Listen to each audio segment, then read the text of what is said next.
سلام بینندگان عزیز، به برنامه اخبار آزادی خوش آمدید. امروز سه‌شنبه 30 ایول است و من عبدالله اشرف هستم. طی 15 دقیقه دیگر همراه شما. حالا توجه کنید به سرخط موضوعهای برنامه امروز.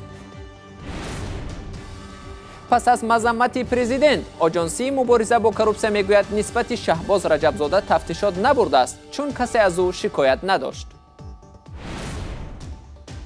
صداقت مشتریان را قدر میکنند. شرکت موبیلی اعلان کرد که خرج گرفتن شناسنامه نو را به مشتریانش جبران میکند. و مشتری امکان دارد که این 20 سومانی یا مبلغ معینی که به او برگردانیده می شود برای اینترنت، برای گفتگوی تلفنی و برای دیگر امور در شبکه‌های اجتماعی صرف کند. معالجه در احاطه کلم و شکایک. بیماران در کلوب از شرایط طاقت فرسای بیمارخانه شکایت دارند. سنترها سطلشون دردشون کوچه با کوچه او میکنن، یا وانای هم را پر میکنن. آژانسی مبارزه با کروپسیا تاجیکستان میگوید نسبت شهباز رجبزاده، سابق رئیس گذرگاه گمرکی دوشنبه 1 که از جانب رئیس جمهور سخت انتقاد شد، پرونده باز نشده است.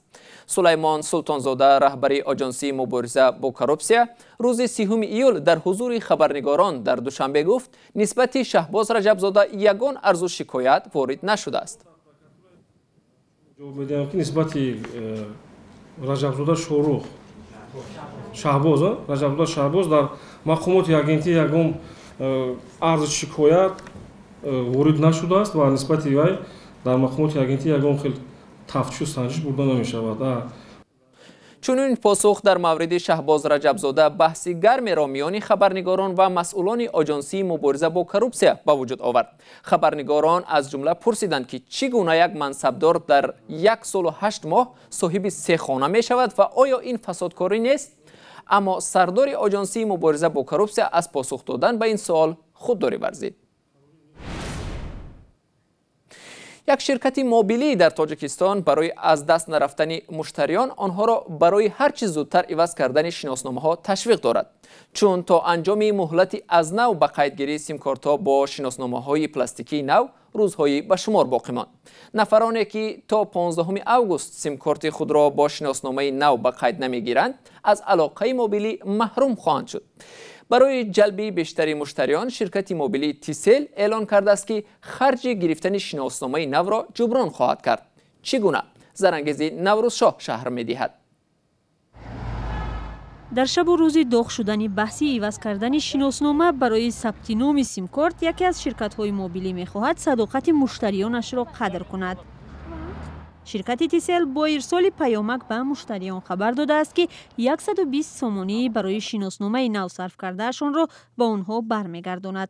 مسئولین شرکت تیسل میگویند این مبلغ در شکل نقد به مشتری پیشنهاد نمی شود. آن به گونه نقدی پول برگردانیده نمی شود.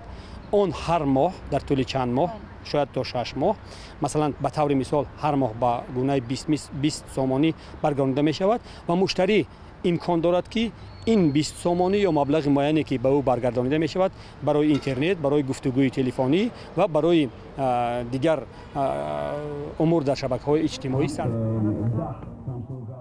پیام شرکت اکثر مشتریان علاقه موبیلی را که این شب و روز در تشویش گرفتن شناسنامه و دیگر باره ثبت نام کردن رقم تلفن خود هستند در حیرت گذاشته است. پاسپورت پول جاتیان که همه یاردم کلونه. چند سوم صرف کردی شما برای پاسپورت؟ هم اشتراک سپرده 94 سوم وای بانک دست برده 156 سوم شد همه قشد. خیلی ها ندارن شرایطی که نه ممکن پاسپورت وای کردن با حساب با پاسپورت الکترونی میکنن، اونو دقیق نه مثلا ندارن. یا اولی که 10-11 نفر هم وای خیلی میکنن، برای این امکانیت های برای هم وای را. کارشناسان میگویند اقدام کمک به مشتریان از یک طرف البته یک راه ترغیب شرکت است و از طرف دیگر هم برای حفظ شمار مشتریان مساعدت میکند. مثلا من خودم شخصی که از ساعت 9 صبح تا 11 شب کار میکنم، خیلی دشوار است که وقت یافته و نوبت ایستاده پاسپورت گیریم، بعدا سیم کارتمان را دوباره ثبت کنیم. باز در اینجا وقت برای پر کردن کاغذ و دیگر حجت ها می رود. این البته برای مردم مشکلی کلان است. با یک دستوری حکومت تاجیکستان که ماه فوریه سال 2019 رسانه‌ای گشت، نامنویسی دیگرباره شماره‌های مشتریان شرکت‌های تلفنی باید تا 16 اوگوست به پایان رسد. شرکت‌های موبیلی میگویند تا امروز نزدیک به 2 میلیون سیم کارت را با شناسنامه نو به قید گرفتند. باز باید بیش از 3 میلیون سیم کارت دیگر دوباره ثبت نام شود. معلوم نیست فرصتی باقی مانده خواهد رسید یا نه، اما مسئولین خدمات علاقه و هم وزارت کارهای داخله اخیراً از احتمالیت تمدید شدن مهلت ثبت نام دیگرباره سیم کارت ها با شناسنامه نو خبر دادند. زرنگیز نوروزشاه، شادمانی یتیم، آزادی. یک گروه حامیان حقوق و وکالتدار عاید به حقوق انسان و نمایندگان ائتلاف ضد شکنجه در تاجیکستان با زید سعیدوف، صاحبکار محکوم شده در زندان وحدت، صحبت کردند. پس از آشوب در زندان وحدت که ماه می سال جاری رخ داد، خبرهای نشر شد که زید سعیدوف در جریان آشوب زخمدار شده است. اما اعضای ائتلاف ضد شکنجه میگویند خبر زخمدار شدن زید سعیدوف هنگام آشوب زندان وحدت تصدیق نشد. تفصیلات دیدار حامیان حقوق با زید سعیدوف در زندان میرزا نبی خالقزاد میگوید.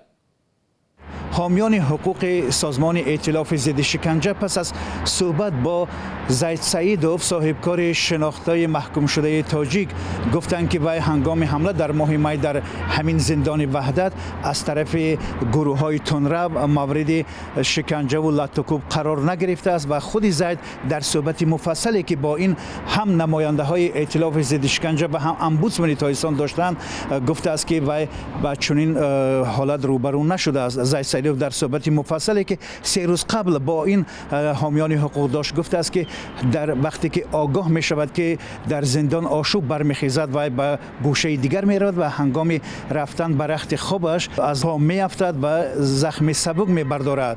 و گفته است که در این هنگام هیچ گونه حمله نسبت به صورت نگرفته است و این خلاصه را حامیان حقوق سازمان ضد شکنجه در سامانه خود 29 ایول به نشر رساندند. اما طوری که نزدیکان محبوسانی که زید سعیدوف را هنگام حمله در شب آشوب زندان نجات دادند و رسانه‌های خبری گفتند که زید سعیدوف برعکس جدا مورد حمله گروه‌های مخصوص تندرو در محبس وحدت قرار گرفت و حتی بر سر او با سلاح وزنین آهنی ضرب خورده است که سر او چاک شده است و طوری که اینها میگویند 10 کوک در سر او دوخته شده است تا اینکه به خود آید.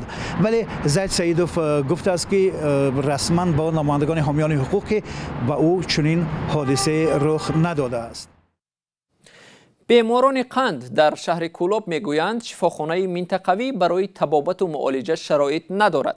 شکایت بیماران از فرسودگی بینا و حالت غیر سانیتری آن است که در برابر دکتران و دردمندان کلموش و کیک ها باشندگانش را اذیت می دهد. بر ضمن این نبودن خط آب مشکل شفاخانه را دوچند می کند. همکارم رستم جانی از وضع این شفاخانه می گوید.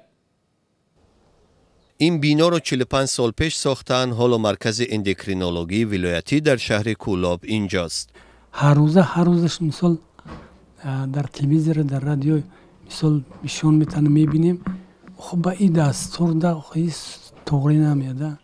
منظور سفرعلی نظرف نمایش لوحه‌های تبلیغی از دستاوردهای حکومت در وسایط اخبار دولتی است و 15 سال باز گرفتار بیماری قند است. هنگام طبابت در این مرکز دیده است که سالها وضع آن تغییر نمی‌یابد. همین خیلی کلموش داره که اگر ما وری آدمای هم ترسون شه من شاید ترسیدم. همین کلموشای کلان میگوی حوز دمی چپا میشه خیلی شما مش فنیره. شاو میشود ترخ و پرخ میشود میگو پاتالوگ میگرده. همه چیز داره. کیک هم داره و جان دارم داره. همه چیز بخیر داره. در این مرکز 2554 بیمار قند را به قید گرفتند که 504 نفرش احتیاج به انسولین دارند. بیشتری آنها به مرکز مراجعت نمی کنند. شرایط نیست در بیمارخانه ما. برای همون بسیاری اونها مراجعت نمی کنند. در این مرکز یک اتاق مردانه و 2 زنانه وجود دارد که در هر یکی 5 کت گذاشتند. این سری دو کمپیر اومد برفت.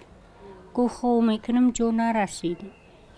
این بینا از چوب ساخته شده است. دوام این سالها فرش و سقف آن تعمیر طلب شدند. یکی همین راه میگردی پلوش میگو که حاضر میغلطم. ترق پرق کده و هیچ شرایطشون اکساز نیسته ای مجبوری چکو کنیم. تازه نگه داشتن این بینای به قول مسئولینش فرسوده مشکل است. آب نمی رسد. سنترها سطلشون زردشون کوچه با کوچه آب میکنن. یا وانای هم را پر میکنن. بعد ایمو وانای استفاده میبرن. طلبات سنتری گیگینی تماما جواب نیست. در ریاست تندرستی شهر کولا به رادیو آزادی گفتند مرکز بیماری های قند به جای بهتر میکوچد. باید مؤسسه‌ای که مرکز بیماری دلی که میکشه با اینجا کشونده میشه. این وعده است که سالهای آخر چند بار صدا داده است. مردم فقط میخواهند مقامات از وعده به عمل گذارند. شرایطی باشد که فرض کنیم که ما هم معالجه بیابیم.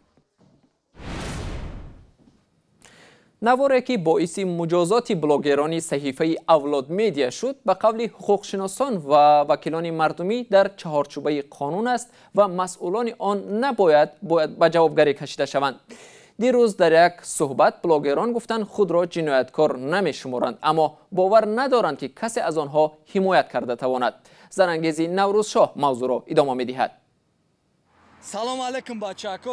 این بلاگرهای تاجیک ویدیوی هنگامه‌سازی را درباره زنهای خیابانی تهیه و نشر کردند که به باز شدن پرونده جنایی آورد. وزارت کارهای داخلی بعدی 17 ساعت نشر ویدیو در یوتیوب آنها را دعوت و بازپرسی کرد.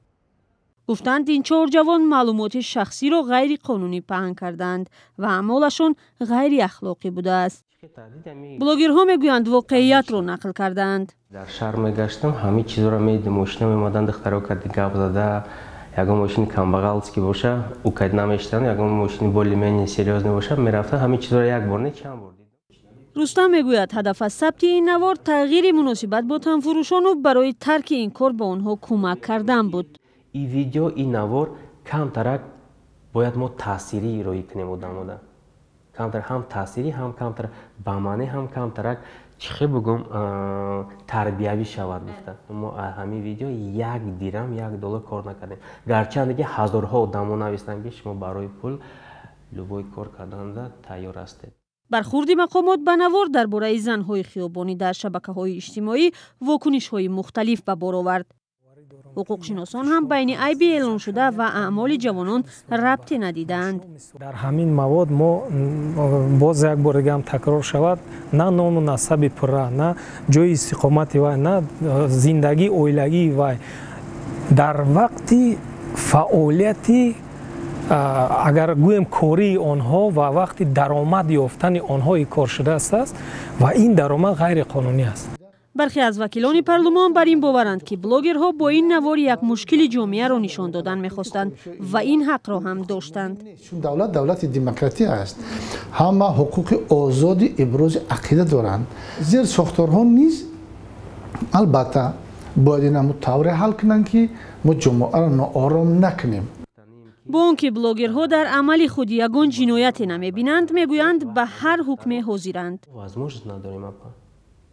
برای که کجای مثال مراجعت کنیم که اون کس مثال ادوکات دستگیری کنند یا که اون سود همین چیزا همش رسخود است و میدونیم که سر اونا همین جزا را میتیم باید داد او آدمو مثال چی آدم کردن میتونن لیکن возможно финансовом плане باور کنیم پا نداریم. 20 چند ساله بر طبق ماده 144 کودکس جنایتی اگر عیبی آنها اثبات شود از 10 تا 25,000 سومانی جریمه خواهند شد. 2 کارمند شعبه کارهای داخلی ناحیه سینا در رابطه با یک کشتار دستگیر شدند. سخنگوی وزارت کارهای داخلی تاکید کرد که این 2 کارمند میلیسا شخصا دست به کشتار نزدند و تفتیشات جزئیات بیشتر را از جمله بی‌طرفی آنها را در این حادثه تحقیق می‌کند. وقتی برنامه خبری امروز به پایان رسید، اخبار گزارش‌های دیگر را در صحیفه آزادی ویدیو در یوتیوب و در سامانه www.azadi.org می‌توانید دریافت کنید. تا فردا خدا نگهداری هر یک شما باشد.